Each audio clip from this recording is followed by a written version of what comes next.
नमस्कार मित्रांनो, टेक्निकल ज्ञान आणि नवीन अपडेटमध्ये तुमचे स्वागत आहे. मित्रांनो, आता नाशिकमध्ये एस टीने प्रवास करा, तो पण ए सीचा. काय असणार? चला तर बघूया आपल्या आजच्या या व्हिडिओच्या माध्यमातून. मित्रांनो, आता अवघ्या 340 रुपयामध्ये मुंबईहून गाठा नाशिक प्रवास. ए सी एस टीचे तिकीट कुठे बुक करायचे माहिती आहे का? आता पहा सविस्तर माहिती आणि करा आरामदायी प्रवास. काय असणार? चला तर बघूया. मित्रांनो, राज्यात मागच्या काही वर्षांमध्ये दळणवळणाच्या साधनामध्ये इतकी प्रगती झाली की पाहता पाहता दूर असणारी ठिकाणंही जवळ आली आहे. 12 ते 14 तासाचा प्रवास 6 ते 7 तासावर आला आहे. नाशिक म्हणू नका किंवा नागपूर मुंबईतून निघून अवघ्या काही तासामध्ये हा प्रवास कसा सुकर होईल यासाठीच यंत्रणा काम करताना दिसत आहे. आश्चर्यचकितची बाब आहे की प्रवाशांना राज्य प्रशासनाच्या वतीनंही दळणवळणाच्या क्षेत्रातील या प्रगतीची वाव देण्यात आला असून आता एस टी महामंडळाची या प्रवासात आल्यास स्पष्ट होत आहे. मित्रांनो, आता करा एस टीला किफायतशीर आणि सुकर प्रवासासाठी वापर.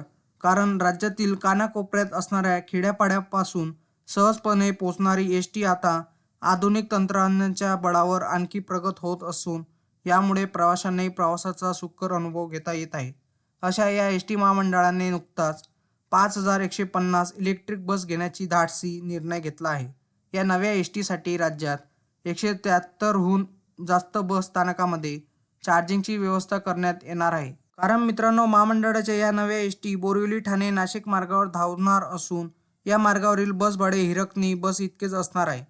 एस टी महामंडळाची ही 34 आसनाची क्षमता असणारी बस मुंबई ते नाशिक असा प्रवास करणार असून त्यामध्ये महिलांना 50% सूट तर 65 ते 75 वर्षापर्यंतच्या नागरिकांना 50% सूट आहे. तसेच अमृत ज्येष्ठ नागरिकांना, श्रेणीतील प्रवाशांना अर्थातच 75 वर्षाची प्रवाशांना तिकीट दरात 100% सवलत देण्यात येणार आहे. कारण एकदा चार्ज केल्यानंतर साधारण 200 किलोमीटर चालणाऱ्या या बसची बॅटरी अवघ्या 2 तासामध्येच फुल चार्ज होते. तर या बस प्रवासासाठी बोरिवलीहून नाशिक गाठण्यासाठी प्रवाशांना 405 रुपये इतके भाडे भरावे लागणार आहे. त्याचप्रमाणे ठाण्याहून याच प्रवासासाठी 340 रुपयाचे तिकीट मिळते. त्यामुळे किमान दरात आता आरामदायी प्रवास करणे सहज शक्य होणार असतं म्हटले. मित्रांनो, तुम्हाला असेच नवनवीन व्हिडिओ बघण्यासाठी तुम्ही आपल्या चॅनलला लाईक, शेअर अँड सबस्क्राईब करा. धन्यवाद.